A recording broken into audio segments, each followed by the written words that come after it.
To the debate. Jaganmohan Reddy గారు ఎక్కడికి వెళ్ళినా ఇటీవల కాదులే, ఆయన చాలా కాలంగా అలవాటు చేసుకున్న ఒక రిథమ్ ఆఫ్ స్పీచ్. ఆ స్పీచ్ ఏంటంటే వెళ్ళాలి, ఒక 3-4 నిమిషాల ముందు తన పథకం గురించో లేకపోతే దేని గురించో మాట్లాడాలి. ఆ తర్వాత ఇక వరుస పెట్టి తన ప్రత్యర్థుల్ని లేకపోతే ఎవరైతే ప్రజల్ని భుజాన్ని వేసుకుని ప్రజల సమస్యలను భుజాన్ని వేసుకుని మాట్లాడతారో ఆ మీడియాని వీళ్ళని తిట్టిపోయాలి. ఇది తప్ప ఇంకో పని ఉండదు ఆయనకి. మొత్తం అదే చదువుతాడు. దానికోసం ఆయన పెట్టిన పేరు ఏంటంటే గజ దొంగలు, లేకపోతే దుష్ట చతుష్టయం, ఇలాంటి పేర్లు అవి పెట్టుకున్నాడు. ఆయనకు నచ్చిన పేర్లు ఆయన పెట్టుకున్నాడు. పెట్టుకొని దోచుకో పంచుకో తినుకో, దోచుకో పంచుకో తినుకో. ఈ తినుకో అనే పదం వాళ్ళ సలహాదారు మీడియా మాస్ట్రో ఒక ఆయన ఉన్నారు, ఆయన రాసి ఇచ్చాడు. మరి తినుకో అనే పదం, దోచుకో పంచుకో తినుకో,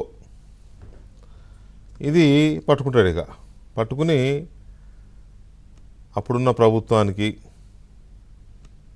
ఇప్పుడు ప్రజల కోసం ఉన్న మీడియాకి లింకు పెడుతూ అందరు కలిసి దోచుకు తిన్నారు, వీళ్ళు గజ దొంగలని మొదలెడతారు. దోచుకో పంచుకో తినుకో అంటే ఏంటి? ప్రభుత్వాన్ని అధికారాన్ని అడ్డం పెట్టుకొని దోచుకోవాలి, నీకింత నీకింత నీకింత అని పంచుకోవాలి, తినేయాలి. ఇది ఆయన కాన్సెప్ట్. ఎందుకంటున్నాడా ఈయన ఇలాంటి మాటలని మనకు అర్థమయ్యేది కాదు ఫస్ట్లో. తర్వాత చూస్తే అర్థమవుతుంది. దోచుకో పంచుకో తినుకో ఇవన్నీ ఆయనకి, ఆయన చుట్టూ ఉన్న ఆ 4-5 ఉన్నారు కదా, అంతా ఓపెన్గా తెలిసిందే అందరికీ. ఆ 4-5 మొత్తం వాళ్ళ వరకు అది కబ్జా పెట్టేశారు అన్ని రకాలుగా కూడా. అది ఇసుక కావచ్చు, లిక్కర్ కావచ్చు, ల్యాండ్ కావచ్చు, మట్టి కావచ్చు, ఏదైనా ఇక అన్నీ వాళ్ళ వరకు అది ఇది చేసుకోవడం అనమాట. ఆ ప్రజలకు మాత్రం ఏమీ ఉండదు.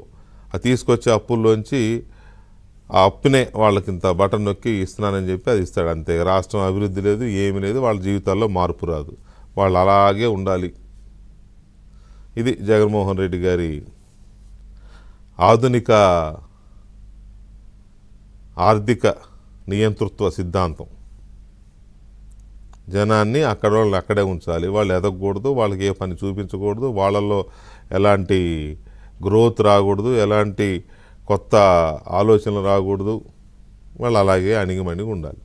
ఇది ఆయన తీసుకున్న పాలసీ, దాని ప్రకారం వెళ్తాడు. అది దోచుకో పంచుకో తినుకో అనేది ఏంటి, అసలు దీని వెనక ఎందుకు ఈ ఆలోచనలు వస్తాయి అనేది మనం చూస్తే, ఉదాహరణకి సజ్జల రామకృష్ణారెడ్డి,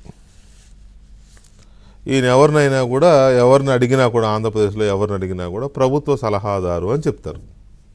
నిజానికి కూడా ప్రభుత్వ సలహాదారు, ఆయనకు జీవో ఇచ్చారు. ఆ జీవో ప్రకారం ఆయన ప్రభుత్వానికి సలహాలు ఇవ్వాలి, ముఖ్యమంత్రి గారికి సలహాలు ఇవ్వాలి. ఓకే, త్వరగా బాగానే ఉంది. ఈ ప్రభుత్వ సలహాదారికి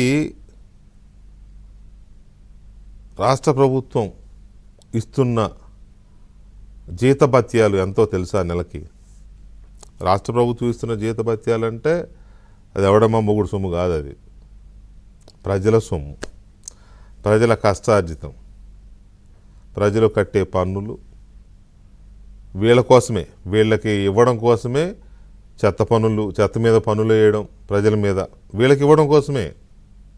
అదే అదోచుకో పంచుకో తినుకో ఉంది, దాంట్లో భాగంగా వీళ్ళకి మేపడం కోసమే ఆ చెత్త మీద పన్ను వేయడం, వీళ్ళని మేపడం కోసమే 6 సార్లు 7 సార్లు కరెంటు ఛార్జీలు పెంచడం, వీళ్ళకి మేపడం కోసమే ఆర్టీసీ ఛార్జీలు పెంచడం, అన్నీ ఎవ్రీథింగ్. వీళ్ళని మేపడం కోసమే ఇసుకని దోపిడీ చేయడం, వీళ్ళని మేపడం కోసమే లిక్కరు సారాని 100 రూపాయలు దాన్ని 300 చేయడం. రాష్ట్రంలో ఏం చేసినా ఇటువంటి పంచుకోవడం తినుకోవడం కోసమే. సో సజ్జల రామకృష్ణారెడ్డి గారికి 2.5 కోట్లు అనేది నెలకి 2.5 కోట్లు. ఊహించండి ఒకసారి, నెలకి 2.5 కోట్లు. అది మన అంచనాలకు అందదు ఆ సంపాదన. అంటే సుమారుగా సంవత్సరానికి 30 కోట్లు, సారీ సంవత్సరానికి 30 కోట్లు, సంవత్సరానికి 30 కోట్లు.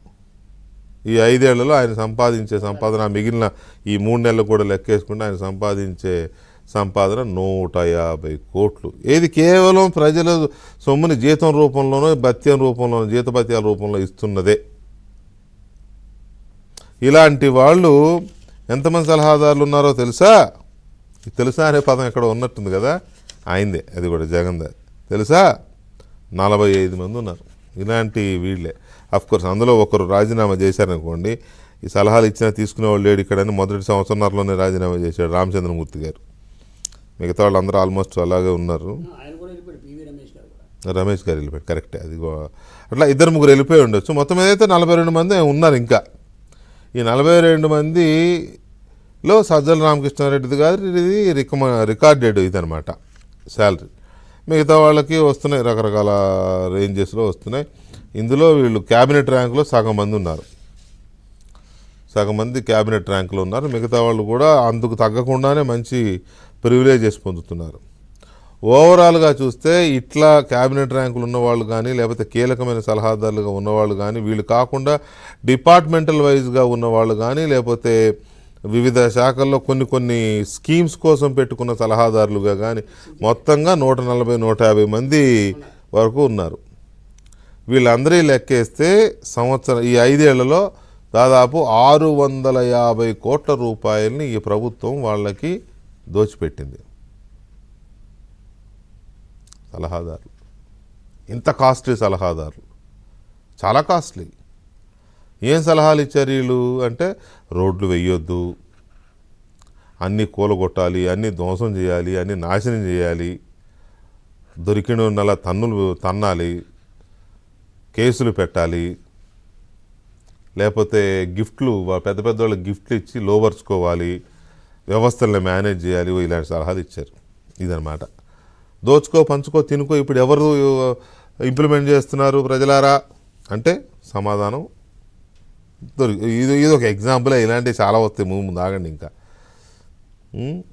గజ దొంగలు ఎవరు అంటే ప్రజలారా ఎవరు అంటే ఇగో ఇక్కడ ఉన్నారు. సో దీని మీద మనం చర్చను చూస్తే